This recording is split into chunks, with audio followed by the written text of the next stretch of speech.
지금까지 더 센터라는 주제로 하나님 앞에 보냄받은 사람들에 대해서 설교를 했습니다.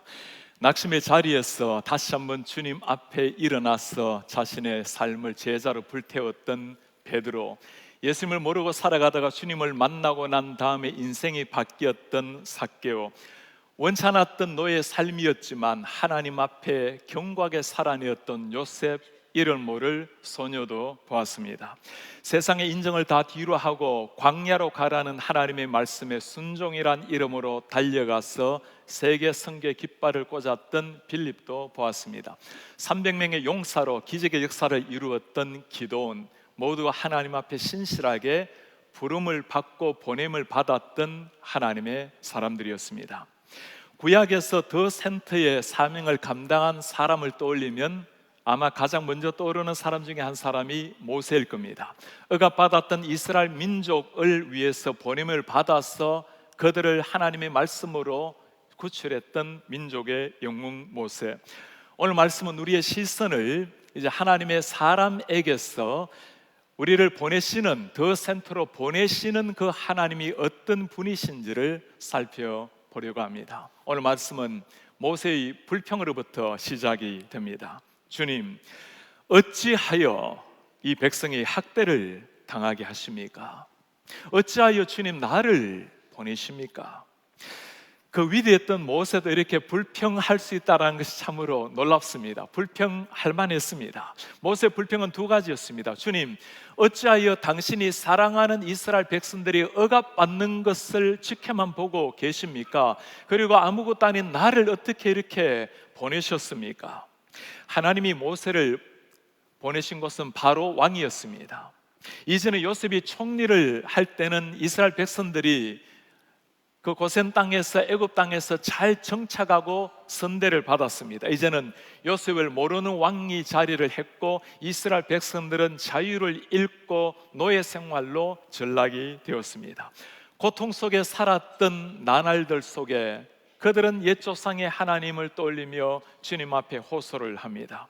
하나님께서 그들의 고통 소리에 귀를 기울이셨습니다. 2장에 하나님의 모습이 나타납니다. 하나님이 그들의 고통 소리를 들으시고 하나님이 아브라함과 이삭과 야곱에게 세운 그의 언약을 기억하사 하나님이 이스라엘 자손을 돌보셨고 하나님이 그들을 기억하셨더라.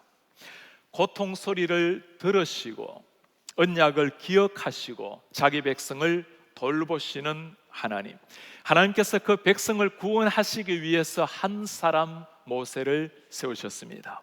민족 구원이라는 엄청난 사명을 가지고 모세가 바로 앞에 나아갑니다. 그가 하는 말입니다. 이스라엘 하나님 여호와께서 이렇게 말씀하시기를 내 백성을 보내라. 하나님께서 지금 이스라엘 백성들을 무엇이라고 부르고 계십니까? 내 백성, 천하를 호령했던 그 애굽의 바로 왕의 노예로 살았던 사람들을 나의 백성이라고 하나님이 부르고 계시는 겁니다. 지금 그들의 신분은 비록 노예로 전락해 있지만 그들의 근본적인 정체성이 바뀐 것은 아니었습니다. 하나님의 사랑받았던 하나님의 자녀들이었습니다. 바로가 무엇이라고 대답했을까요?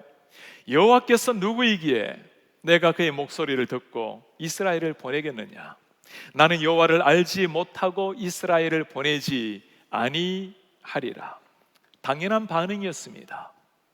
그러나 일이란 것이 거기에서 끝이 나지가 않았어요. 바로 왕이 분노하고 더욱더 이스라엘 백성들을 혹독하게 억압하기를 시작을 합니다. 이스라엘 백성들이 했던 일은 벽돌 굽는 일이었습니다. 집을 가지고 진흙으로 벽돌을 만드는 일, 바로 왕은 그들에게 이제부터는 짚을 주지 말고 벽돌을 만들 때 이전과 똑같은 수효로 만들라고 명령을 합니다. 모세가 하나님의 말씀에 순종해서 바로에게 나아갔을 때 어떤 일이 일어난 거죠? 더 고통만 백성들에게 가중이 된 겁니다. 모세의 불평이 바로 여기에서 나온 겁니다. 내가 바로에게 들어가서 주의 이름으로 말한 후로부터 그가 이 백성을 더욱 학대하며 주께서도 주의 백성을 구원하지 아니하시나이다. 바로의 학대도 문제이지만 더 큰 문제는 하나님이세요. 어떻게 하나님께서 이렇게 억압받고 있는 백성들을 단숨에 구원하지 아니하시고 지켜만 보고 계시는가? 모세가 하나님 앞에 정말 따질만 했죠. 여러분, 이스라엘 백성들을 구원하기 위해서 보낸 분이 누구시죠? 모세가 먼저 나선 것이 아니었습니다. 하나님이 모세를 부르시고 보내신 겁니다. 모세가 처음부터 하고 나갔습니까? 아니었어요. 주님, 보낼 만한 자를 보내어 주십시오. 저는 안 됩니다. 입이 뻣뻣한 사람입니다. 하나님의 말씀에 의지하여 나아갔던 모세, 하나님이 뭐라고 약속을 하셨나요? 이제 내가 너를 바로에게 보내어 너에게 내 백성 이스라엘 자손을 애굽에서 인도하여 내게 하리라. 걱정하지 마라. 내가 너를 보내고 반드시 바로 왕은 내 백성을 보내리라. 그렇게 약속하셨던 하나님이었습니다. 모세의 이런 불평이 우리가 이해가 될 때가 있어요. 하나님께 보냄받은 사람으로 순종하며 살아갔지만 나타나는 결과를 보면 더 고난, 더 핍박이 기다리고 있는 현실이 왜 없겠습니까? 우리가 지난번에 비와이의 수상소감을 기억을 할 것입니다. 태초에 말씀이 계셨고 이 말씀이 하나님이시고 예수 그리스도라는 성경을 그대로 암송하고 수상소감을 마쳤어요. 그를 기다린 것은 수많은 형제 자매의 박수 소리만은 아니었습니다. 수많은 안티 기독교인들의 비난 조롱을 한 몸에 받았던 사람, 그의 신앙, 그의 노래, 그의 인격까지 비난의 대상이 된 것을 기억을 합니다. 이 시대 가운데 그리스도인으로서 당당하게 살아가는 것, 진실한 신앙인으로 순종하며 살아간다라는 것은 고난과 핍박을 감수해야 되는 시대가 되어버린 겁니다. 우리 순장님들 가운데 지난 몇 개월 동안 일자리를 위해서 기도하는 분이 계십니다. 사실 참 좋은 직장에 들어가게 되었어요. 주일을 일을 해야 될 때가 있다라는 말에 나는 그리스도인입니다. 주일에 일할 수는 없습니다. 그리고는 물러나왔습니다. 이쯤 되면 어떤 일이 일어나야 될까요? 하나님께서 그 다음 날 다른 직장에서 연락이 와서 더 좋은 직장을 가게 되었습니다. 할렐루야. 그래 하나님께 영광이 되는 것 아니겠어요? 현실은 그렇지를 못했습니다. 하형록 목사님의 설교를 여러분 기억하십니까? 죽어가는 그 순간 오랜 세월 기다려서 얻었던 심장인데 그 심장을 다른 사람에게 양보했다라는 간증이었습니다. 제가 그 순간이 된다면 과연 어떻게 할 수 있을까? 2, 3개월이 주어져 있다면 혹 그럴 수 있지 모르겠어요. 그러나 일주일의 생명을 앞에 놓고 양보할 수 있다는 것은 누구나 쉽게 할 수 있는 일은 아니었습니다. 이쯤 되면 어떤 간증이 나와야 될까요? 이틀이 지났더니 하나님께서 더 건강하고 튼튼한 심장을 주셔서 수술을 받게 되었고, 여러분 지금 제가 이 심장을 들고 마라톤을 하고 있습니다. 그래야 하나님께 영광이 되는 것 아니겠어요? 그래 현실은 그렇지가 않았습니다. 혼수 상태에 빠진 상태로 건강하지 못한 심장을 이식을 받았고 6년 후에 다시 심장을 이식을 받아야 되는 상황이 된 겁니다. 하나님께 순종한다라는 것은 더 큰 미래, 더 좋은 미래가 보장이 되었어가 아닙니다. 모리아 산에서 이삭을 바치고 있는 아브라함, 모든 세상의 것을 뒤로 하고 광야를 향해서 달려나가는 빌립, 그들에게 필요했던 것은 더 나은 미래, 약속된 내일이 아니라 하나님의 말씀 하나 듣고 묵묵하게 나아갔던 사람이었습니다. 우리가 하나님 말씀 앞에 순종할 수 있는 이유는 그 명령의 내용이 아닙니다. 그분이 누구신가에 있는 겁니다. 그분이 창조주 하나님이요 나의 구원자요 나를 사랑하시는 나의 주인이시기에 기꺼이 그분의 말씀에 기꺼이 순종하며 나아가는 겁니다. 신앙으로 살아간다라는 것은 더 나은 삶을 위한 선택이 아닙니다. 우리를 죽음에서 살리신 하나님의 은혜에 대한 반응이 신앙으로 나오는 겁니다.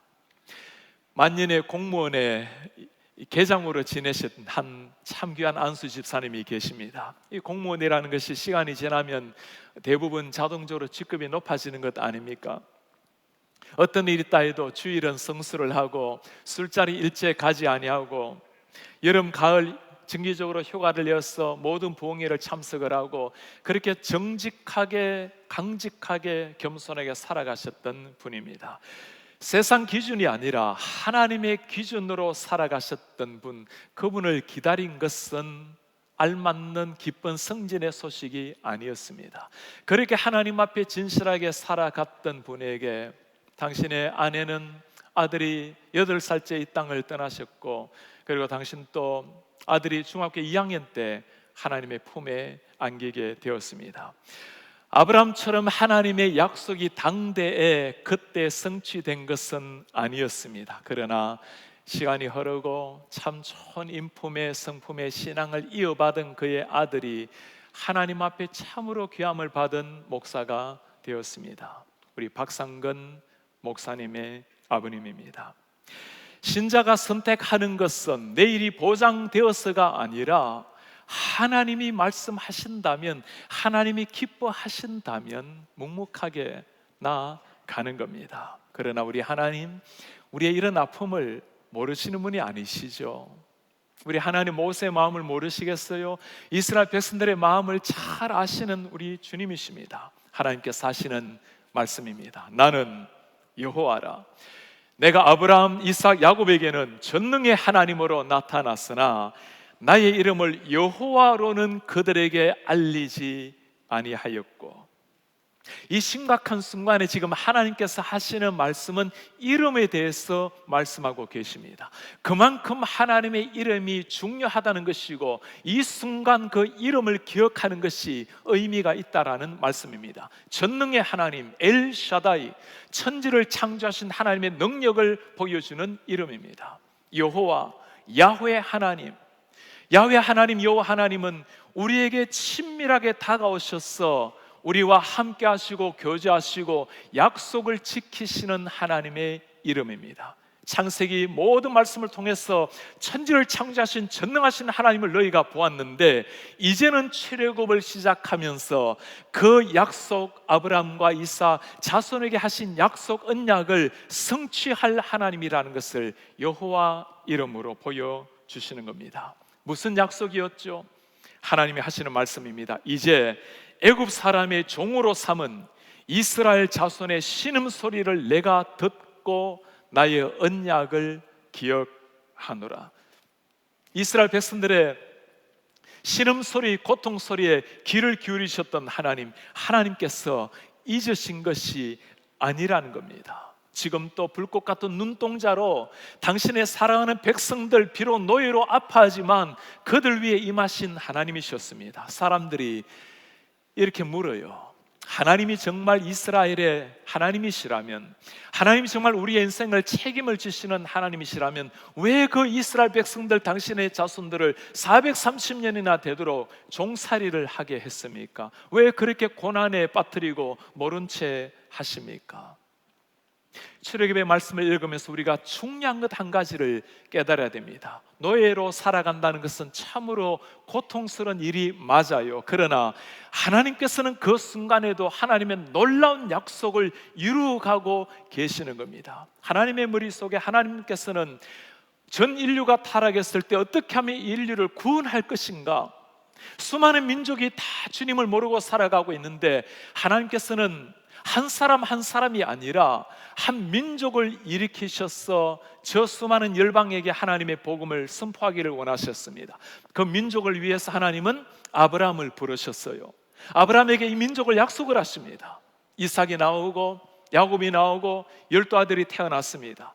그리고 야곱에게 12아들이 태어나서 요셉이 애굽으로 팔려가게 되고 총리가 되었을 때 그때 이주한 사람이 70명이었어요. 430년의 세월이 흘렀습니다. 여러분, 어떤 일이 일어났죠? 출애굽을 했을 때 이스라엘 백성들 장정만 60만 명이었습니다. 군대에 나갈 수 있는 젊은 청년을 말하는 겁니다. 어르신들, 어린아이들, 여인들을 포함하면 최소한 200만 명이 넘는 하나님의 백성이 탄생을 한 거예요. 아직까지 한 명의 자식도 없는 아브라함에게 너희의 자손을 하늘의 별과 같이 많게 하리라. 당시의 별이라는 것은 눈에 보이는 게 전부였습니다. 하늘의 별보다도 더 많은 한 민족을 탄생시켜 준 겁니다. 애굽의 노예살이는 참으로 고통스러운 삶이었지만, 그러나 하나님께서는 그 삶을 통해서도 하나님의 엄청난 계획, 언약을 이루어 가셨다라는 말씀입니다. 이제 드디어 하나님께서 일하실 때가 되었습니다. 하나님의 일하시는 시작은 하나님의 언약을 떠올리는 것으로 시작이 되었습니다. 어떤 언약이었죠? 아브라함에게 하신 언약, 이삭에게 하신 언약, 야곱에게, 믿음의 조상들에게 하셨던 언약입니다. 언젠가 반드시 내가 너희에게 예비한 땅, 지시할 땅으로 들어가리라. 그들이 살아야 했던 곳은 애굽이 아니라 가나안이었습니다. 그들이 보내야 했던 삶은 애굽의 노예살이가 아니라 하나님의 자유인으로 세상 열방 가운데 노예로 살아가고 있는, 죄의 노예로 살아가고 있는 사람들에게 하나님의 말씀을 선포하는 사명이었습니다. 430년의 종살이를 거치고 난 다음에도 이스라엘 백성들은 이 사명을 다 잊어버렸지만 기억하셨던 분이 계셨어요. 우리 하나님이 기억을 하신 겁니다. 그들은 잊혀진 존재가 아니었습니다. 우리가 아무리 중요한 약속이라고 반드시 언제나 약속을 다 기억을 하는 것은 아니죠. 제가 한국에서 한 번은 토요일 급한 전화를 받게 되었어요. 목사님, 지금 어디쯤 오고 계십니까? 제가 잠시 하늘이 하얘지는 느낌이었어요. 한 교회 가서 설교를 하기로 되어 있었는데 깜빡을 한 겁니다. 너무나 거리가 멀어서 목사님이 대신 설교를 하시게 되었어요. 목사에게 설교 약속보다 중요한 것이 어디에 있겠습니까? 문제는 그것이 첫 번째가 아니라는 겁니다. 430년 강산이 바뀌어도 40분이 바뀌었고 대가 바뀌어도 10대가 바뀐 시간입니다. 시간이 지나가다 보면 아무리 중요한 것이라도 다 잊을 수가 있어요. 그러나 사람은 기억하지 못해도 기억하시는 분이 계신 겁니다. 기억이라는 것, 이 기억이 있으면 우리로 하여금 깨어있게 만들고 이 기억이 우리의 삶을 새롭게 만드는 힘이 되지 않습니까? 많은 사람들에게 참 감동적인 전쟁 영화로 남아있는 Saving Private Ryan, 라이언 일병 구하기라는 영화, 여러분 기억하십니까? 2차 대전 때 라이언 형제가, 네 형제가 전쟁에 참여했습니다. 세 형제는 태평양 전쟁 노르망디 상륙 작전에서 한순간 전사를 하게 되었습니다. 어머니는 한날 아침에 세 형제 전사한 통지서를 받게 된 겁니다. 조지 마샬 육군 참모총장이 마지막 아들이라도 살려야 되겠다고 레인저 부대, 특수 부대를 밀러 대위와 함께 보내게 됩니다. 8명이 이 한 사람을 구출하기 위해서 들어갔는데 그중에 6명이 다 죽고 2명만 살아서 라이언을 구출해 옵니다. 밀러 대위가 죽어가면서 한 말이 있어요. Earn this, earn it. 이 값진 희생을 꼭 기억하게나, 그리고 값지게 살게나. 영화의 마지막 장면은 라이언 일병이 이제 노년이 되었습니다. 가족들을 데리고 자신을 위해서 피를 흘렸던 그 밀러 대위 무덤가에 섰습니다. 그 앞에서 하는 말입니다. 우리 한번 들어보겠습니다. To be honest with you, I wasn't sure how I'd feel coming back here. Every day I think about what you said to me that day on the bridge. I've tried to live my life the best I could. I hope that was enough. I hope that at least in your eyes I've earned what all of you have done for me. 무슨 말을 했는지 여러분 기억하십니까? Every day, 매 순간 I think of what you said to me on that day on the bridge. 당신이 죽어갔던 그 다리 위에서 나에게 했던 말을 내가 기억을 합니다. I tried to live my life best I could. 할 수 있는 난 최선을 다해 살았습니다. I hope at least in your eyes I earn what all of you have done for me. 적어도 대위님 눈에는, 그리고 대위님과 나를 위해 피 흘려준 그 동료들 보기에 부끄럽지 않게 값지게 살려고 노력했습니다. 기억이 만들어낸 인생입니다. 자신을 위해서 피 흘려 주었던 그 상관과 동료들의 피를 한순간도 잊지 않았던 한 사람. 기억이란 이렇게 소중한 겁니다. 하나님이 기억하신다라는 말은 이 수준이 아니에요. 내가 언약을 기억하노라. 히브리 말로 언약을 맺다라는 이 단어는 카라트 베리트라는 단어를 씁니다. 이 단어가 굉장히 중요한 의미가 있어요. 베리트라는 말은 언약이라는 의미인데 본래 의미가 뭐뭐 사이라는 의미입니다. 카라트라는 단어는 자르다라는 의미예요. 언약을 자르다, 그 사이를 자르다는 말입니다. 여러분 창세기 15장 하려면 떠올려 보세요. 하나님께서 아브라함과 언약을 맺으십니다. 어떻게 맺으셨죠? 아브라함에게 동물을 준비하게 하십니다. 동물을 둘로 쪼갭니다.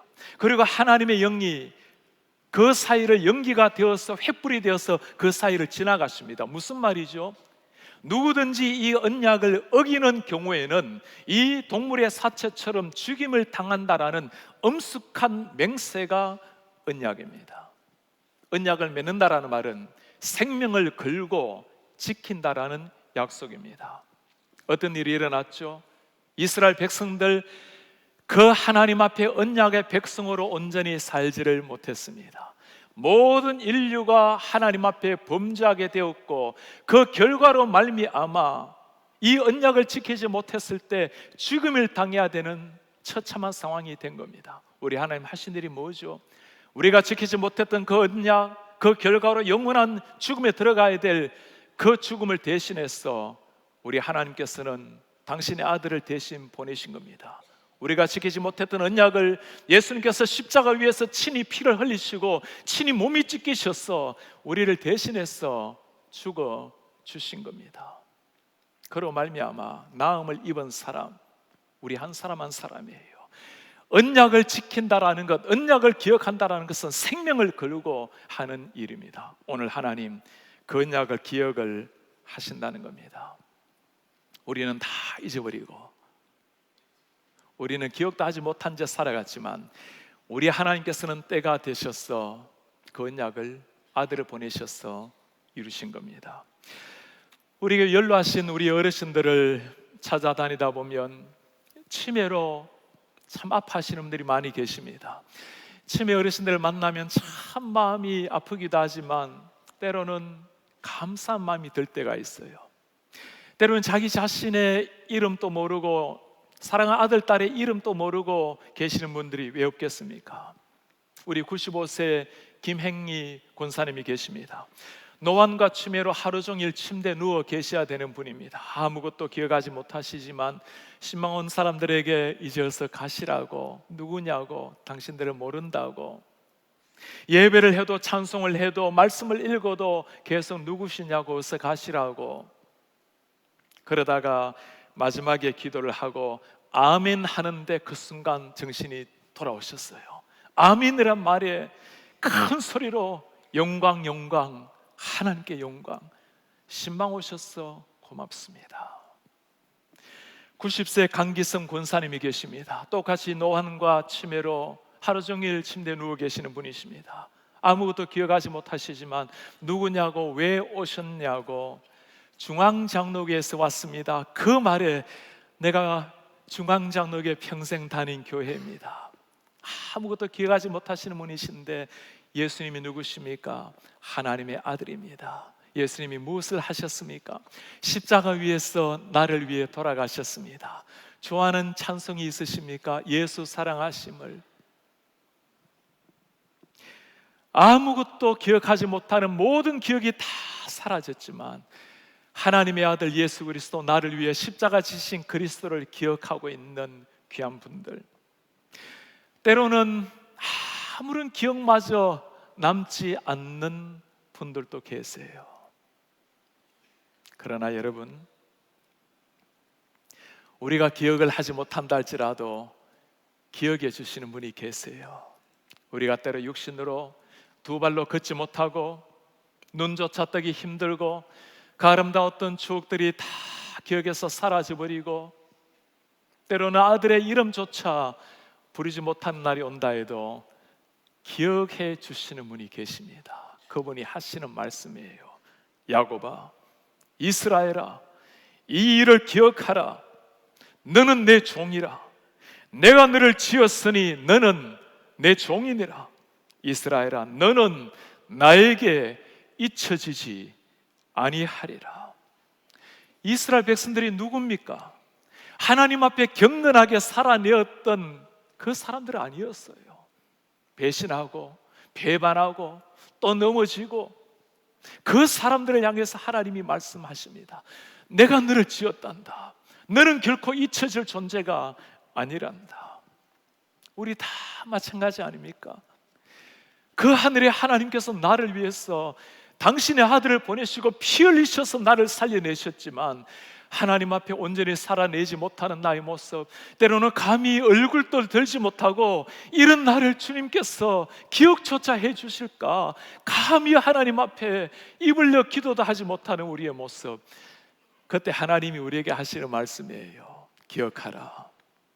너는 나의 아들이요 딸이란다. 내가 너를 지었고 너는 결코 나에게 잊혀지는 사람이 아니란다. 이번 한 주 동안 생활 숙제를 하나 내려고 합니다. 사랑하는 여러분, 언젠가 우리가 하나님 앞에서 소원했던 것, 우리가 하나님 앞에 마음으로 아뢰었던 것들, 때로는 기도했던 것들, 시간이 지나고 난 다음에 다 나도 잊어버린 것 같은데 어느 순간 돌아보니 하나님께서 이렇게 이루어 주셨구나. 나는 이쪽을 원했는데 시간이 지나고 나니 하나님께서 나를 더 나은 길로 인도하셨구나. 이러면 한번 기억을 한번 더듬어 보시기를 바랍니다. 그 하나님 내 인생에 행하신 그 아름다운 흔적을 한번 찾아내어 보시고, 사랑하는 분과 이 하나님을 한번 나눠 보시기 바랍니다. 아내와 남편, 누구보다도 사랑하는 자녀들에게 이분이 우리 하나님이셨다고, 나는 주님 앞에 온전히 살아내지 못했지만 하나님이 우리 가정을, 우리를, 너를 이렇게 인도하셨노라고 그 아름다운 기억을 한번 나누어 보시기를 바랍니다. 언젠가 우리의 육신도 다 쇠할 날이 올 것입니다. 주님을 사랑하지만 두 발로 걸어서 교회를 오기 어려운 날이 올지도 모르겠습니다. 눈이 점점 희미해져서 앞에서 있는 목사를 알아보지 못할 때가 올지도 모릅니다. 어쩌면 귀가 점점 희미해져서 아무리 큰 소리로 외친다 해도 그 소리가 들리지 않을 때가 올지도 몰라요. 찾아오는 아들을 두고 아들의 얼굴을 기억하지 못할 때가 올지도 모릅니다. 어쩌면 우리가 마지막까지 기억해야 될 그 이름, 예수란 이름을 기억하지 못할 때가 올지도 모릅니다. 그러나 우리가 여전히 평강을 누리는 이유, 그럼에도 불구하고 우리가 여전히 구원을 확신할 수 있는 데는 이유가 있습니다. 우리가 끝까지 하나님을 꽉 잡았어가 아닙니다. 내 믿음이 변치 않겠다고 우리가 주님을 붙잡았어가 아니에요. 모든 게 다 약해지고 모든 게 다 사라진다 하더라도 우리의 손을 붙들고 계시는 하나님이 계시고, 기억하라, 너는 나에게 잊혀지지 아니하리라 말씀하시는 하나님이 계시기 때문입니다. 이 하나님이 계시기에 우리는 오늘 어떤 상황 속에서도 다시금 일어나서 나아가는 겁니다. 이 하나님이 우리의 오른손을 붙들고 계시기에 우리는 다시 한번 일어나서 주님 부르시는 날까지 더 센터의 사명자